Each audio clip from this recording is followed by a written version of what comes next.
Hello everyone, उम्मीद करता हूँ आप सब खैरियत से होंगे। आज की जो हमारी वीडियो का टॉपिक है वो है डिफरेंस बिटवीन हेमेटोलॉजी, माइक्रोबायोलॉजी और बायोकेमिस्ट्री। आज की इस वीडियो के अंदर मैं आपको बहुत ही इजी करके समझाने वाला हूँ इन तीन फील्ड के रिलेटेड। ठीक है, इन तीनों का इंट्रोडक्शन मैं देने वाला हूँ। इन तीनों के बीच में क्या डिफरेंस होता है वो भी मैं आपको बताने वाला हूँ। आइए स्टार्ट करते हैं इस वीडियो को, बहुत ही ईजी करके समझते हैं। सबसे पहले क्या लिखा हुआ है, the field of hematology, microbiology and biochemistry are all branches of the laboratory medicine and biological sciences. ये जितनी भी फील्ड हैं तीनों, कौन कौन सी, हेमेटोलॉजी, माइक्रोबायोलॉजी और बायोकेमिस्ट्री, ये सारी ब्रांचेस हैं लेबोरेटरी मेडिसिन के एंड बायोलॉजिकल साइंस की। But each focuses on different aspects of the health and disease. पर एक एक ब्रांच का अपना अपना अलग फोकस होता है हेल्थ और डिजीज के ऊपर। तो ये हमने थोड़ा बहुत ओवरव्यू कर लिया इन तीनों ब्रांचेस का। अब वन बाय वन इन तीनों को पढ़ते हैं हम। सबसे पहले जो हमारे पास ब्रांच आ रही है वो है हेमेटोलॉजी। अब देखते हैं हम हेमेटोलॉजी के अंदर क्या पढ़ते हैं, और हेमेटोलॉजी जो लैब के अंदर सेक्शन बना होता है उसके अंदर हम कौन सी टेस्ट परफॉर्म करते हैं, और प्रोफेशनल लाइफ में हम उनको क्या बोलते हैं हेमेटोलॉजी को। ठीक है, तो इन सबको हम बहुत डिटेल में पढ़ने वाले हैं, बहुत ही ईजी करके। तो आप सबसे रिक्वेस्ट है कि मेरे चैनल को सब्सक्राइब लाजमी करें। मैं इसी तरह अच्छी अच्छी वीडियो आपके लिए लाता रहता हूँ। अगर आपको मेरी ये वीडियो पसंद आ रही हो तो चैनल को सब्सक्राइब लाजमी करें और अपने फ्रेंड्स के साथ भी लाजमी शेयर करें। आइए स्टार्ट करते हैं वीडियो को हेमेटोलॉजी से। सबसे पहले क्या लिखा है, study of the blood and blood farming organs. इसके अंदर हम बेसिकली स्टडी करते हैं ब्लड की और जो ब्लड फार्मिंग ऑर्गन्स होती हैं उनकी। आगे क्या लिखा हुआ है, what it study in haematology. हम स्टडी किसकी करते हैं, हेमेटोलॉजी की। सबसे पहले पॉइंट में क्या लिखा हुआ है, ब्लड सेल्स। अब ब्लड सेल्स के अंदर कौन कौन से सेल आते हैं, जैसे कि रेड सेल, व्हाइट सेल या प्लेटलेट्स, इन सब की स्टडी करते हैं हम। नंबर सेकंड पे क्या लिखा हुआ है, बोन मेरो। नंबर थर्ड पे लिखा हुआ है ब्लड डिसऑर्डर्स जैसे कि एनीमिया, ल्यूकीमिया या क्लोटिंग डिसऑर्डर्स। तो ये सब स्टडी करते हैं हम हेमेटोलॉजी डिपार्टमेंट के अंदर। आगे देखते हैं क्या है, टेस्ट परफॉर्म इन हेमेटोलॉजी। अब हेमेटोलॉजी के अंदर हम कौन कौन से टेस्ट परफॉर्म करते हैं ये भी हमारे लिए इंपॉर्टेंट है। मैंने कुछ बेसिक टेस्ट यहाँ लिखे हुए हैं, और भी बहुत सारे टेस्ट हम हेमेटोलॉजी के अंदर परफॉर्म करते हैं, बट जो बेसिक टेस्ट हैं वो मैंने आपको समझाने के लिए लिखे हैं। सबसे नंबर 1 पे लिखा हुआ है कंप्लीट ब्लड काउंट, जिसको हम बोलते हैं CBC। ये आप सबको पता होगा, ये बहुत आम सा टेस्ट है। नंबर सेकंड पे क्या है, ब्लड सीमेर एनालिसिस, सेकंड नंबर पे ये है। थर्ड नंबर पे क्या है, कोगुलेशन टेस्ट। कोगुलेशन टेस्ट कौन कौन से होते हैं, जैसे कि PT या APTT। तो ये सारे हो गए टेस्ट परफॉर्म हेमेटोलॉजी डिपार्टमेंट के अंदर। आगे देखते हैं क्या है, प्रोफेशनल्स जो हेमेटोलॉजी के अंदर काम करते हैं उनको हम बोलते हैं हेमेटोलॉजिस्ट या लैब टेक्नोलॉजिस्ट। वो सब उनके सेक्शंस के अंदर काम करते हैं। यूज इन मेडिसिन, अब मेडिसिन के अंदर या मेडिकल के अंदर इनका क्या यूज होता है, diagnose a condition like anaemia, infection, blood cancer, bleeding और क्लोटिंग डिसऑर्डर्स। इसके अंदर ये इनका जो बेसिकली रोल होता है इंपॉर्टेंट, वो किसके अंदर होता है, डायग्नोस करना, जैसे कि एनीमिया हो गया कोई, या कोई इन्फेक्शन या कोई ब्लड कैंसर या ब्लीडिंग या कोई क्लोटिंग डिसऑर्डर हो सकता है। ठीक है, आगे देखते हैं क्या है। दोस्तों उम्मीद करता हूँ आपको ये जो हेमेटोलॉजी है वो बहुत इजी समझ में आ गया हो गया। अब नंबर सेकंड जो फील्ड है हमारे पास वो है माइक्रोबायोलॉजी। अब थोड़ा बहुत हम इंट्रोडक्शन करते हैं माइक्रोबायोलॉजी का, कि माइक्रोबायोलॉजी के अंदर हम क्या पढ़ते हैं, study of the micro organism that का डिजीज। हम उन माइक्रो ऑर्गेनिज्म की स्टडी करते हैं जो डिजीज काज करते हैं। Micro mean small. ठीक है, वो ऑर्गेनिज्म जो बहुत ज़्यादा स्मॉल्स होते हैं माइक्रोबायोलॉजी के अंदर, उनके बारे में पढ़ते हैं। What is study in microbiology, वो कौन कौन से माइक्रो ऑर्गेनिजम्स हैं जिनकी हम स्टडी करते हैं माइक्रोबायोलॉजी में। देखते हैं नंबर 1 पे क्या लिखा हुआ है हमारे पास, बैक्टीरिया। वो बैक्टीरिया हो सकता है, वायरसेस बहुत तरह के हो सकते हैं, फंजाई या कोई पैरासाइट भी हो सकता है। अब देखते हैं कि हम माइक्रोबायोलॉजी के अंदर कौन कौन से टेस्ट परफॉर्म करते हैं।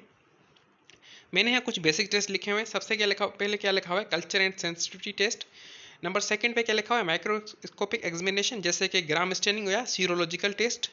नंबर थर्ड पे क्या लिखा हुआ है, मॉलिक्यूलर टेस्ट, जिसको हम बोलते हैं PCR। ठीक है, तो ये हो गया इंट्रोडक्शन माइक्रोबायोलॉजी फील्ड का। आगे देखते हैं क्या है हमारे पास। अब है प्रोफेशनल्स, उन जो माइक्रोबायोलॉजी की फील्ड के अंदर काम करते हैं उनको हम बोलते हैं माइक्रोबायोलॉजिस्ट या इन्फेक्शन डिजीज स्पेशलिस्ट।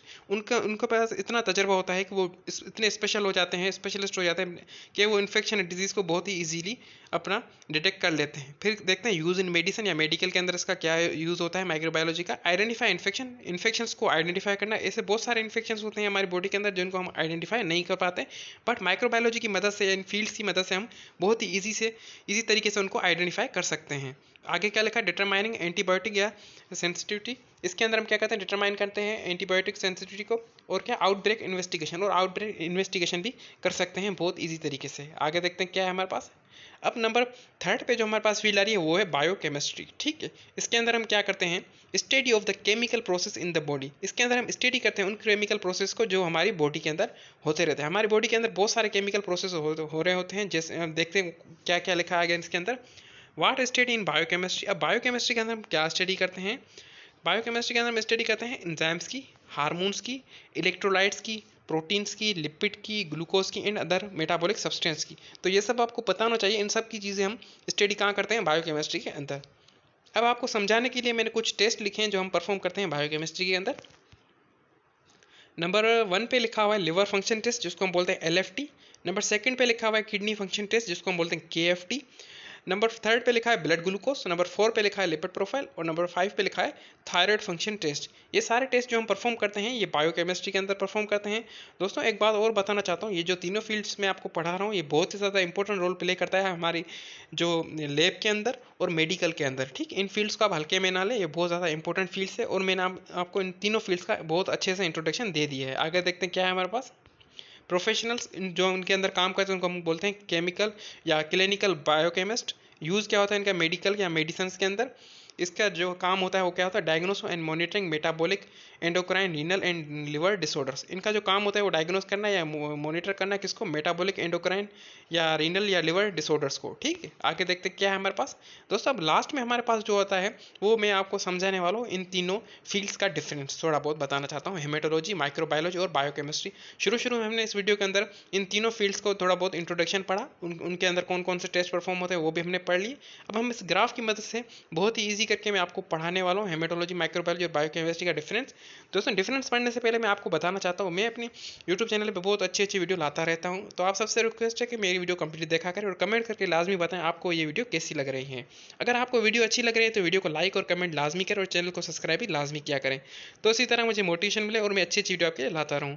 दोस्तों एक बात मैं और बताना चाहता हूँ आप सबको कि मैं अपने यूट्यूब चैनल पर कम्युनिटी पोस्ट पर बहुत सारे MCQs या क्विज वगैरह देता रहता हूँ, तो आप सबसे रिक्वेस्ट उनको आप काइंडली आंसर करें और अपने फ्रेंड्स के साथ भी लाजमी शेयर करें, तो इसी तरह मेरा चैनल ग्रो हो सके और मैं आपके लिए अच्छी वीडियो लाता रहूँ। आइए स्टार्ट करते हैं बगैर टाइम ज़ाया किए। सबसे पहले क्या लिखा हुआ है? हेमेटोलॉजी। हेमेटोलॉजी के अंदर हम क्या करते हैं? Bone, blood and bone marrow. ठीक है, कॉमन टेस्ट कौन कौन से परफॉर्म होते हैं? CBC, ब्लड सीमेर या कोगुलेशन। और जो रिलेटेड डिजीज कौन कौन सी हो सकती है वो होती है एनीमिया, ल्यूकीमिया या क्लोटिंग डिसऑर्डर्स। ये बात कर दी हमने हेमेटोलॉजी फील्ड की। अब हम बात करते हैं माइक्रोबायोलॉजी फील्ड की। इसका जो फोकस एरिया होता है वो होता है माइक्रो ऑर्गेनिजम्स या जिनको हम बोलते हैं पैथोजेंस। इसके अंदर जो हम कॉमन टेस्ट परफॉर्म करते हैं वो कौन कौन से? कल्चर वगैरह, ब्लड कल्चर जितने भी होते हैं वो सब, स्टैंडिंग्स जितनी भी स्टैंडिंग्स होती हैं वो सब हम करते हैं, जैसे जेड स्टैंडिंग। ठीक है, ये सारी जितनी भी स्टैंडिंग होती है वो करते हैं और करते हैं क्या लास्ट में? PCR वगैरह। ठीक है, और रिलेटेड डिजीज कौन सी हो सकती है? जैसे इन्फेक्शंस, बैक्टीरियल, वायरल वगैरह। ठीक है, वो इन्फेक्शन कौन से भी हो सकते हैं जैसे कि बैक्टीरिया हो गया, वायरल हो गया, ये सारे इस फील्ड के अंदर हम पढ़ते हैं। नंबर 3 पे जो हमारे पास लास्ट है उसके अंदर हम पढ़ते हैं बायोकेमिस्ट्री। इस फील्ड के अंदर फोकस एरिया होता है blood chemicals, body chemicals and metabolism. इसके अंदर जो हम कॉमन टेस्ट परफॉर्म करते हैं वो होते हैं LFT, KFT, ग्लूकोज या लिपिड पैनल। ठीक है, और जो रिलेटेड डिजीज कौन कौन सी हो सकती हैं? डायबिटीज़, लिवर, किडनी या डिजीज़। ठीक है, तो ये सारे हमने इस वीडियो के अंदर चार्ट की मदद से बहुत ही ईजी करके इन तीनों का डिफरेंस पढ़ लिया है। तो दोस्तों उम्मीद करता हूँ आपको ये मेरी वीडियो इतना अच्छी लगेगी। मैं इसी तरह अच्छी वीडियो आपके लिए लाता रहूँगा। आप सबसे रिक्वेस्ट है जितना हो सके चैनल को सब्सक्राइब करें, शेयर करें। जितना ज़्यादा आप चैनल को शेयर करेंगे तो उतना ज़्यादा मेरा चैनल ग्रो होगा। आप सबका शुक्रिया वीडियो देखने के लिए।